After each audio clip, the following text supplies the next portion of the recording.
Fred, halika. Pasok ka. Maupo ka muna. At maghahanda lang ako ng merienda. Habang hinihintay ang paglabas ng asawa ko mula sa kwarto. Alam mo naman yung mga babae. Ang tagal gumalaw. Pero kung magduda, sobrang bilis nila. Ang nakangiting sabi ni Rafael. Si Rafael ay isang sundalo na may malawak na lupa at nangangailangan ito ng isang magaling na agrikultur para siya yung mag-asikaso sa bukiran niya. Sayang kasi ang sahod at yung mga benepisyong natatanggap ni Rafael kung siya ang mag-aasikaso sa mga lupang naiwan ng mga yumao niyang mga magulang.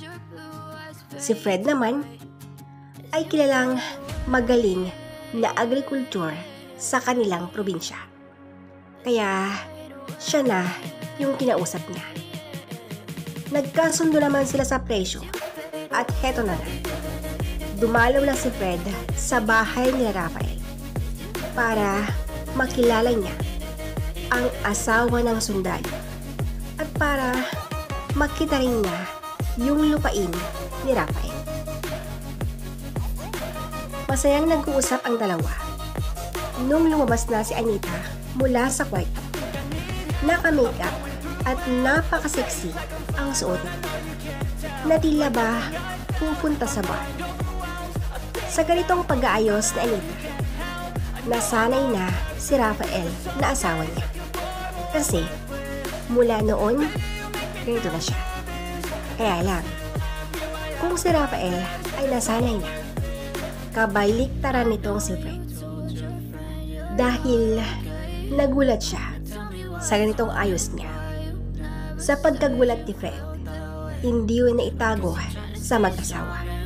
Kaya naman, bago pa mag-walk out si Fred, nagsalita na si Rafael. Rafael, may napansin ako sa iyo . Hindi rin kasi maitago sa mukha mo ang pagkabigla. Dahil nakita mo ang misis kong ganyan ang ayos niya. Mula ngayong araw na ito, masanay ka na ha? Kasi ganyan na siya. Siguro, nailang ka pa ngayon. Pero, alam ko din, darating din yung araw na masanay ka din. Ang wika ni Rafael. Rafael, tama ang sinabi mo. Alam mo, hindi ko kasi inaasahan na ganito ang misis mo. Ang ibig kong sabihin, ang alam ko, kagaya mo din siya, na formal manamit at magsalita. Kasi alam mo, kilalang kilala kang tao dito sa inyong lugar. Alam na alam mo yan. Pero hayaan mo na. Di bale.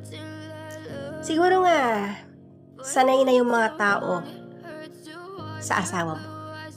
At siguro, ako din balang araw, masanay rin ako sa kanya. Ang wika ni Fred. Fred, pasensya ka na ha. Narinig mo naman yung sinabi ng asawa ko. Sanay na ako sa ganito. Inuulit ko. Pasensya na, Fred. Ang malambing na wika ni Anita. Ngiti lang ang tanging naisagot ni Fred sa mga sinabi ni Anita. Dahil hindi na siya mapakali. Yung pananamit ni Anita, ito yung kahinain niya pagdating sa mga babae.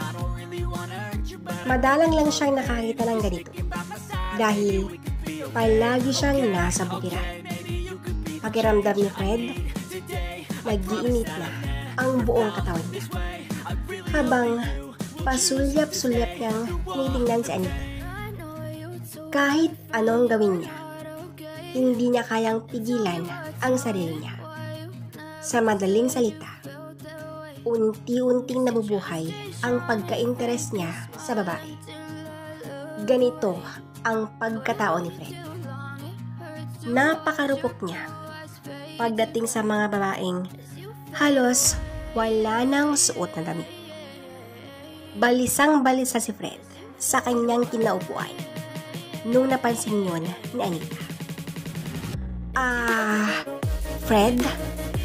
Anong nangyayari sa'yo? Hindi ka kasi mapakali sa kinaupuan mo. Pwede bang malaman kung bakit ka nagkakaganyan?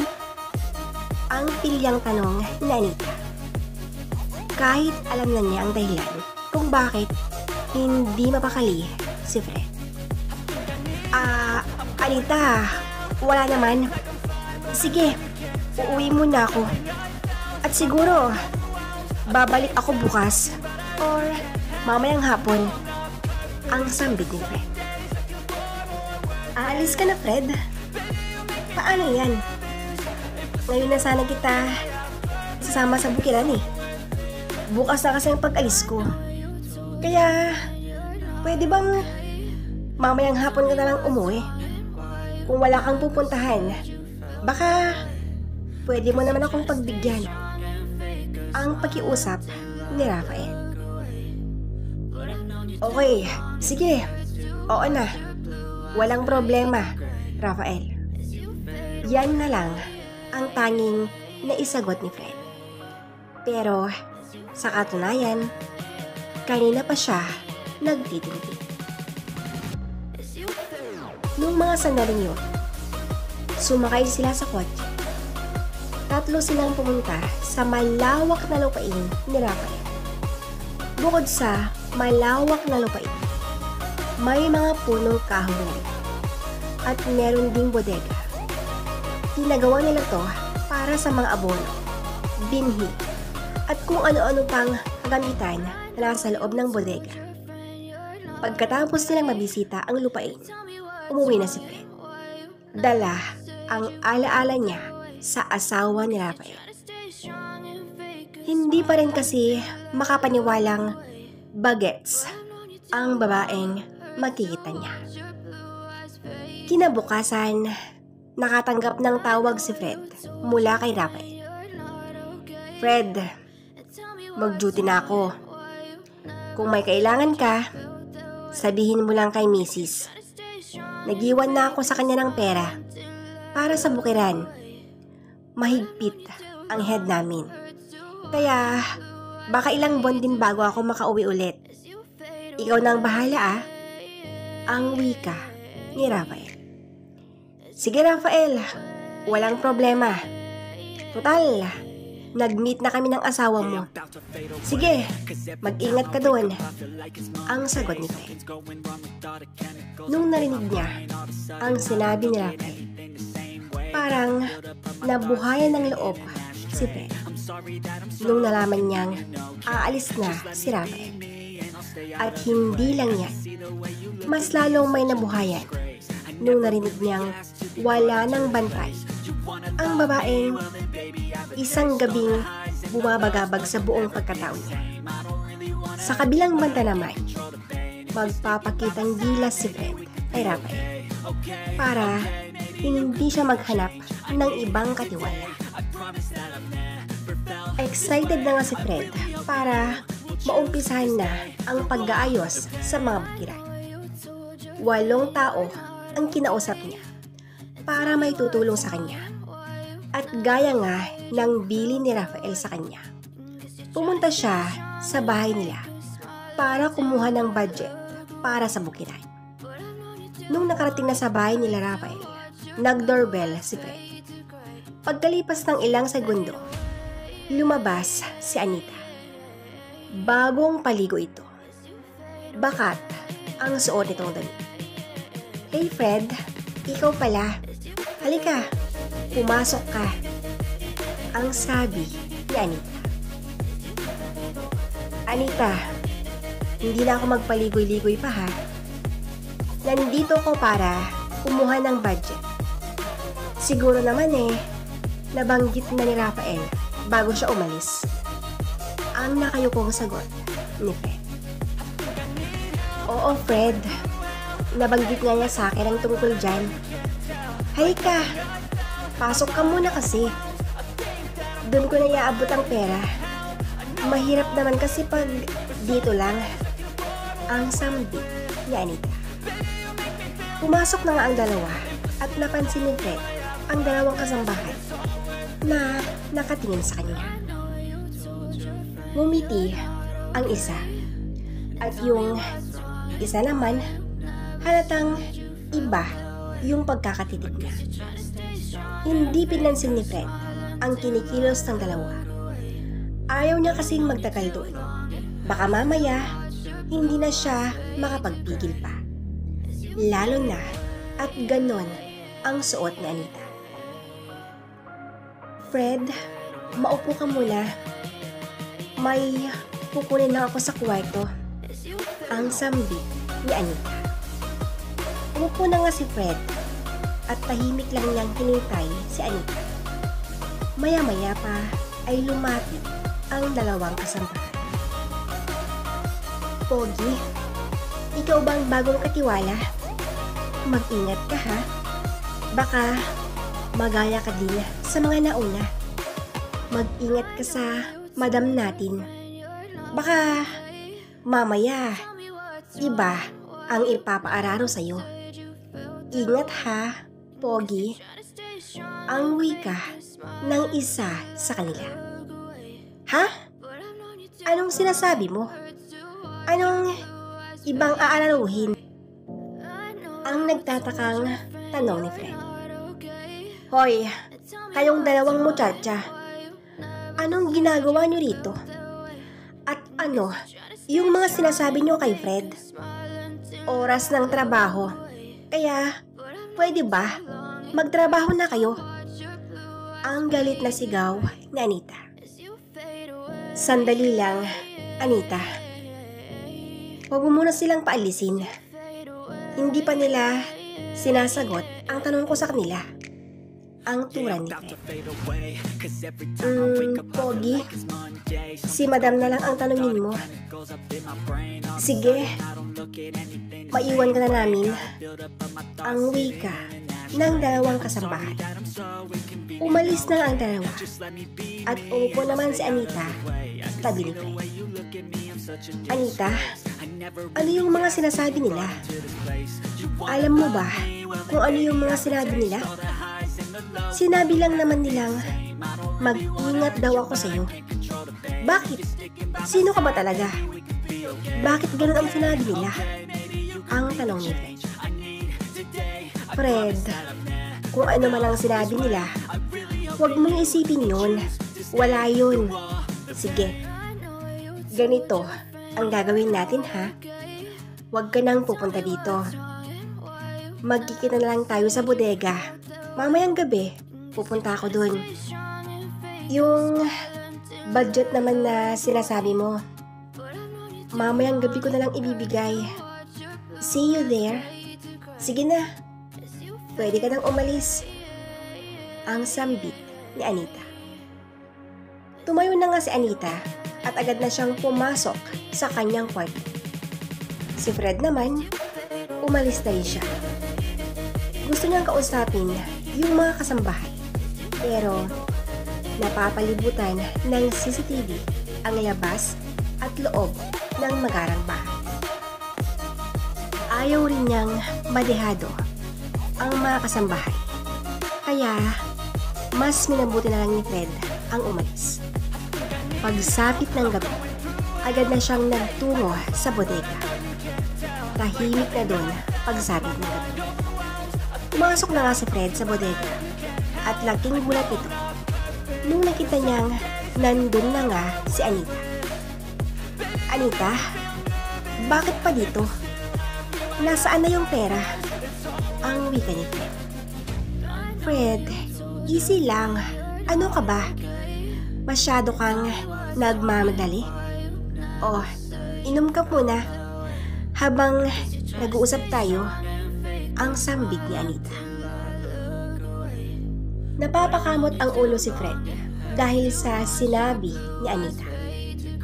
Kinuha na nga niyang alak na binibigay nito at agad niyang ininom yun. Alam mo, hindi ko alam kung ano bang tumatakbo sa isipan mo ngayon. Hindi ko alam kung anong gusto mong mangyari.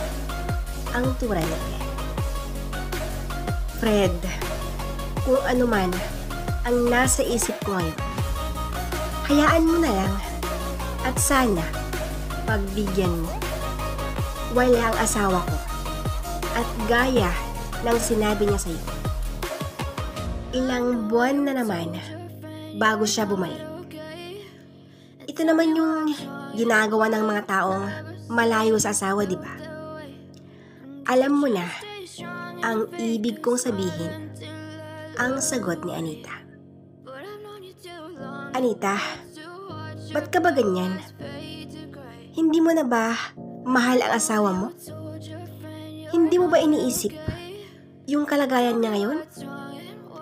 Hindi madali ang trabaho niya. Nasa hukay ang isang paa niya. Sana maisip mo rin yun. Ito na yung mga sinabi ng mga kasambahay. Tama nga sila. Dapat mag-ingat ako sa iyo. Alam mo, ibigay mo na ang perang kailangan ko. Aalis na ako. Marami pa akong gagawin. Ang wika ni Fred kay Anita. Anong sabi mo? Kukunin mo na ang pera? Ganun na lang ba, Fred? Para sabihin ko sa iyo, lahat ng naging katiwala ng asawa ko, dumaan muna sa akin bago nila makuha ang gusto nila. Kailangang masatisfy muna ako. Kung hindi ko nagustuhan ang trabaho nila sa akin, hindi ko sila tatanggap. Mula noon, ganito lang ginagawa ko. Kaya, ikaw Fred, kung gusto mong magtrabaho sa amin or hindi kita pipilitin kung ayaw mo. Malaya ka. Ang galit na sabi ni Anita kay Fred. Pinagmasdan ni Fred si Anita. Mula ulo hanggang paa. Maganda siya. Walang kasing ganda. Sexy ito. Maputi. Kahit na may asawa na. Pag ganito ang makikita mong babae, tiyak na maglalaway ka. At pangarap mo ding makasama sa kama. At dito, ilang beses na galawin. Pero, kung alam mong pinagpasapasahan na siya, nakakawala ng gana. Hindi ganito yung uri ng babaeng type ni Fred. Kaya lang, malaking halaga ang kontrata nila na Rafael. Kailangan niya ng malaking halaga para sa pangibang bansa niya. Kaya, hindi na nag-alinlangan siya para ibigay ang gusto ni Anita. Kakaiba ang babaeng ito. Hindi lubos maisip ni Fred kung bakit may mga babaeng hindi man lang alam alagaan ang kanilang mga dangal. Kung kani-kanino na lang sila bumubukak para sa pansariling kaligayahan. Hindi man lang iniisip ni Anita ang asawa nito. Natahimik na si Fred habang pinagmamasdan niya si Anita. Maya-maya pa ay nagsalita na si Anita. Ano, Fred, siguro naman nakapag-isip-isip ka na. Ayaw kong magsayang ng oras kung talagang ayaw mo. Sige, hindi na kita pipilitin. Ang seryosong wika ni Anita. Sige na, oo na Anita. Papayag na ako. Pero, dito ba tayo? Itong bodega ba talaga na to ang paborito mo? Ayaw ko dito Anita. Ang sagot mo. Ganun ba? Ayaw mo dito? Okay lang kung ayaw mo. Halika, dun tayo. Ang sambit ni Anita. habang hawak ang braso ni Fred. Saglit lang, Anita, saan tayo pupunta? Ang tanong ni Fred. Ay nako, ayaw mo dito sa bodega, di ba? Kaya, dun tayo sa Talahibán. Dun tayo, bilisan mo na. Ang sambit ni Anita. Nagtungo silang dalawa sa Talahibán dahil yun ang naisip ni Anita na medyo maayos ang pwesto. Sige, pwede na rito. Ang turan ni Anita. Doon nga sila sa Talahibán pumwesto. At dito na ginawa ni Fred ang gusto ni Anita. Pinahirapan niya ng husto. Ginalingan niya para makuha niya ang napagkasunduan nila. Pagkatapos noon, nagpasalamat si Anita kay Fred dahil talagang nasiyahan sa serbisyong ibinigay ni Fred sa kanya. Ngumiti si Anita, sabay abot sa sobre. At iba din yung extra na natanggap ni Fred. Umuwi si Fred na may kaba. Hindi niya kasi inaasahan na ganon ang mangyayari. Pero wala na siyang magagawa. Hindi na niya may babalik sa dati ang lahat. Ang alam ni Fred, kayang-kaya niyang tiisin ang pinapagawa ni Anita. Pero pagkalipas lang ng 3 linggo, nagpaalam na si Fred kay Anita.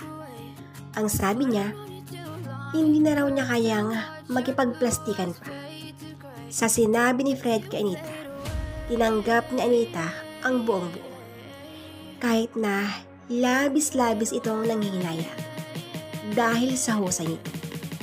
Walang magawa si Anita, pinalaya niya si Fred at may perang binigay dito para lang itago ang kalokohan nila. Yung perang binigay ni Anita kay Fred, kasyang-kasya na yun para sa pangibang bansa niya. Mabilis na inayos ni Fred ang kanyang mga papeles. Pagkalipas ng ilang buwan, nakaalis na rin. Sa ngayon, nasa ibang bansa na si Fred. At yung Anita naman, wala na siyang balita pa sa kanya. Kinalimutan na niya ito. Tanging, ang ala-ala na lang niya ang naiwan sa isip niya. Maayos na ang buhay na rin.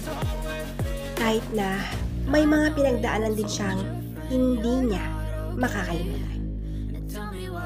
At dito na po nagtatapos ang kwento ng buhay ng isang magaling na agriculture.